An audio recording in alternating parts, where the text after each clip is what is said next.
Mhuri yeZimbabwe tine chiitiko chatafambira muzuva ranhasi. Pane nyaya yatashedzwa, nyaya inotyisa inokatyamadza zvikuru yatirega tisvike tikupakurire mhuri yeZimbabwe kuti zvii zviri kuitika, chii chiri kutora nzvimbo. Saka panapa zvamuri kuona ndina amai vandinawo nezvimwe zvinhu zvekuti vachakutsanangurira ivo tichinzwa kuti nyaya yavo yakamira sei. So tatirega tiende sezvo tashedzwa. Kune mhuri yadzodzikana zvazobudikidza kuti ava vakadzi havazouya mukati medare kunge tinge tichizokwanisa kutaura navo. Saka ana amai, ndinokumbira kuti mundiudzewo kuti chaita kuti musvike panapa chii chiri kutora nzvimbo. Chaita kuti tisvike panapa tatambudzwa nezvinhu zvedu zvitari kutozozvisarinda. Kana hama dzedu hadzichatidi, vana chaivo vatakabereka havachatobhotidiwa kuti dzingapamba. Alright, saka zvii zvamunazvo zvamukuti zvinhu zvedu, zvinhu zvenyu zvii? Tine gati rine ropa iri nechimhuka chatinacho ichi chatoshandisa pakudya. Mukataurisa munogona kubatsira kuti tisarambe ndichikubvunzai zvakawanda. Munogona kutaura nyaya yenyu ichinyatsonzwika tinzwe kuti zvakamira sei. Gati iri rizere neropa, saka panoserera paya patinenge toda kuti tidye futi zvezvakare. Saka tata kuti titozosarana nekuti hama chaidzo dzakafambawo dzikatibata hadzichatotidi. Vana vakatibereka, vatakabereka chaivo havachatotidi vakutoti dzingapamba. Saka tauya kuti tisarinde zvinhu izvi. Tanzwa nekurohwa nevana tisina kana rugare nezvinhu izvi. Tanzwa nekurohwa. Mudzimba kumba kwatiri kugara uchagarika nenyaya yezvinhu izvi.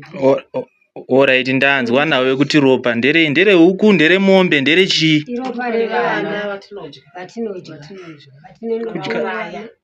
Kudya vanhu? Makuva kana mwana afa. Nyanye vana vanenge vabatwa nenyengeredzi vaya. Tikabatwa kamwana katitabata kandi takangoperezeka.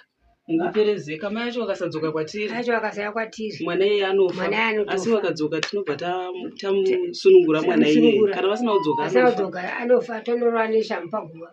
Tovhurika totora mwana iye todya. Izvi zvimazvitanga rinezvi? Zvanengo yakareba. Zvinenge tingangoti ndezvenyi, ndezverudzi.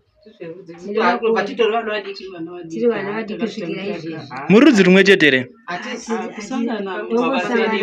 Hapana nerudzi nemumwe pano. Munosangana sei kana muchiita munongosangana? Tine nzvimbo yatinosangana kana takuita meeting dzedu, kana takuenda kwatinoenda tine nzvimbo yatinosangana.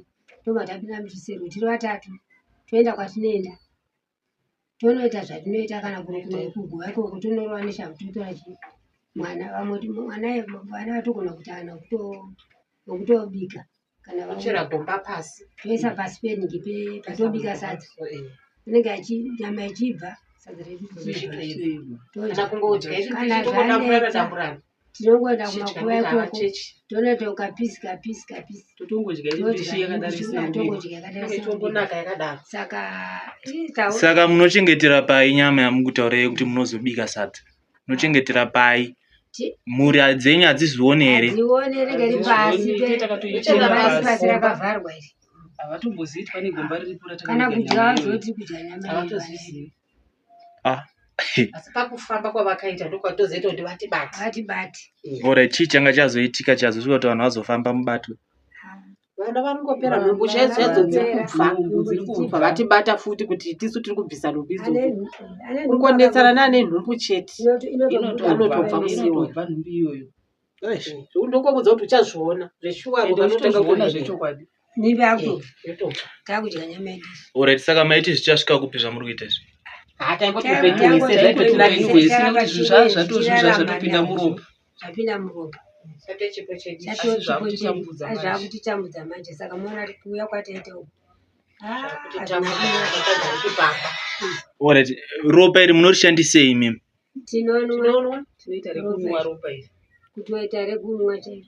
Asi randiri kuona iri rinenge rakutonhuhwa ende muri munonwa rakadai. Zvekutadza kutonwa neyekufamba kwakuita vanhu Tatakuvhirikidzwa nekuti izvizvi hari yedu yatohafu. Tata kuda kutotiza. Hapana kugara yakati hafu. Hapana kugara yakazara. Zvatiomera pachaita zvawo asina kutimira zvakanaka. Alright. Matsanangura dzezvamukutsanangura. Imi chii chakukurwadzai imimi chazoita kuti muzonyazoti makuya unosarenda? Hapana kuvhiringidzwa nehama idzodzi nevana futi. Nevana mumba hapana chatida. Rohwa chari kutorohwa nevana takapinda nenyewe. Unotorohwa kunzi taura zvako. Mambotiudza kuti rangarishisanwike ropa. Ndo panoda kuzwa chakuita sekunwa ropa racho chii? Kuvhiringidzwa kwatikitwa nehama vazari kufamba vachiona zvinhu. Saka ugaro wacho chibatana manje zvakunetsa. Zvakurwadza. Varora chaiwa hapana kana nemwana kungoita nhumbu totobvisa. Saka ndo vanakomana vakubvisa. Alright, mataura nawo enyengerekezi. Makaiwanepi? Nyengerekezi dzinowanikwa unofamba matitombodzi chiya nyengerekezi. Takatosungirira mushonga muchiuno. Dzinopedza vana chi. Mate takasungira mushonga izvo kungobata mwana womunhu otanga kutoperezeka. Samuranja makabata chinhu ndo chamunoshandisa futi. Ndo chandoshandisa ichochi. Chimwe chatinofamba nacho ichochi. Amusana chakatotsvuka ropa. Zvinodya.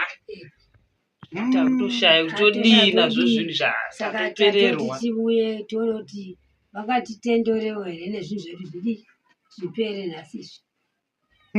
Ya, muri Zimbabwe nyaya iri panapa inotyisa. Inyaya isina kujairika. Zvinhu zvakadaiwo hatisati takambozviona. Hatozive kuti chingava chirudzii. Hanzi takangosangana mubasa. Ndisingazive kuti basa racho ravari kutaura isi mabasa atinoziva izvi ndekuti ukaenda kubasa unowana mari. Imimi chamunozowana mushure mekunge madya tucheche maita sezvamaita manwa ropa zvinonyatsokubatsira ichi because handisi kunzwisisa. Hatina chatombowana kunakirwa nenyama yevana vadiki. Takangogarwa nemashaiva. Kwete kuti hatina zvatombowana pasi. Kunakirwa neiyo nyama iyo inenge kana ukatonzi mwana wangu afara. Kana masiya zvese izvo zvizvi mukureva kuti shai renyu rinobva raenda. Saka tauya zvimba zvaenda zvamutose hatichazvidi hatisina rugare hatisisina ugaro hwakati kuti utototya tinogona kupandukirwa tikatozodyanana pachedu kuti vana vacho vakupera. Asi pane vamwe vamaishanda navo vakatofa. Vatoripo vamwe. Vanga vaita seiva. Atopererwa kutoshaya kuti vana vachodowana kuti vatamudya iye nekuti ndanga ane juti rekuti aunze mwana wokudya. Muri munotoita majuti ekuti uyu ngauye nechekuti tidye. Tinotoita majuti unoramba uchidya ikwani. Tinofana kuchinjana. Anenge akatozvitakura futi. Toita njani? Zvinhu zvedu kuti zvitifambire. Nyama yake haina kumbonetsa kudya. Ya. Muri Zimbabwe ndio nyaya inosiririsa nyaya yatikusangana naye muzuva ranhasi. Inyaya yekuti ikaitika kwenyu unogona kunzwa hasha dzekutoisa munhu demo mumusoro chaizvo. Asi tikuona ana mbuya vauya kuzonosarenda. Hanzi dai sekuru vatibatsira kuti chimweya ichocho chisatodzoke zvakare pavari. Nyaya iri kutyisa. Tichange tichiudzisa izvizhinji mushure mekunge vaonana nasekuru vavada kuti vavabatsire kuti zvazofamba sei, nyaya yavo yazopera sei. For now ndinoti stay tuned, tichange tichikupai zvinoteera.